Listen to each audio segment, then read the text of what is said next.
Bonjour à tous. On commence cette revue de presse en France avec une longue interview de Kevin Strootman à lire dans les pages de l'équipe ce dimanche. La recrue star de l'OM l'été dernier se livre notamment sur ses débuts difficiles avec Marseille, collectivement mais aussi sur le plan personnel. Ils te prennent et là les résultats plongent. Et il est logique que certains pensent, il arrive et maintenant on perd. Le milieu néerlandais est également revenu sur son départ de l'AS Roma et la polémique autour de son salaire. Tu es nouveau, tu lis dans certains articles qu'ils ne sont pas contents à cause de ton salaire, ce genre de choses. Je sais comment ça marche dans le football, si vous jouez bien, l'équipe vous accepte, si vous ne jouez pas bien, tout le monde va essayer de trouver des problèmes, a-t-il déclaré. En Angleterre, Arsenal et Tottenham s'affrontaient hier dans un derby londonien très important dans la lutte pour le podium de Premier League.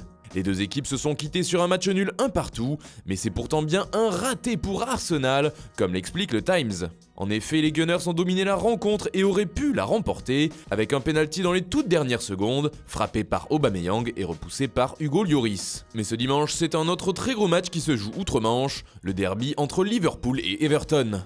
Un match qui sera capital pour les Reds dans la quête du titre. En effet, City a gagné hier contre Bournemouth 1-0, un sacré duel à distance que se livrent les deux leaders du championnat, et pour le Daily Star, c'est carrément Fight Club. Décidément, ce week-end est riche en affiches, puisqu'au Portugal se jouait hier un autre duel historique. Le FC Porto accueillait le Benfica, et les hommes de Sergio Conceição ont subi une défaite 2-1 permettant à leurs adversaires du soir de passer devant au classement. D'ailleurs, pour le quotidien Abola, Benfica a une tête de leader, un jugement qui concerne aussi le jeune João Félix, qui a permis aux siens de revenir au score en marquant à la 26e minute.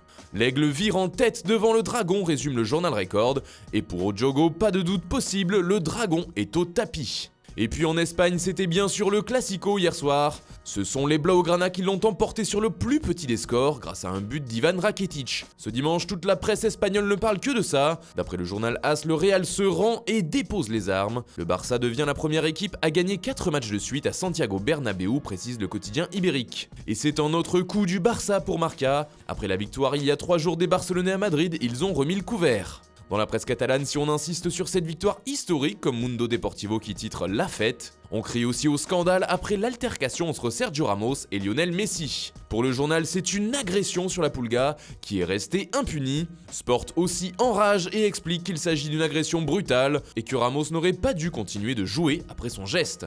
Enfin, en Italie, encore un très gros match. Le duel entre les deux premiers de Serie A a lieu ce soir. Et d'après Tuttosport, c'est le dernier piège pour la vieille dame. La Juve peut boucler la lutte pour le titre avec une victoire à Naples, explique le quotidien. Il est vrai qu'avec 3 points supplémentaires, les Bianconeri en auraient 16 d'avance sur les hommes de Carlo Ancelotti. Pour le Corriere dello Sport, ce sera un vrai gala. Et puis la Gazzetta dello Sport parle également de ce choc. Soirée de Scudetto, Ronaldo arrive dans la maison de Diego.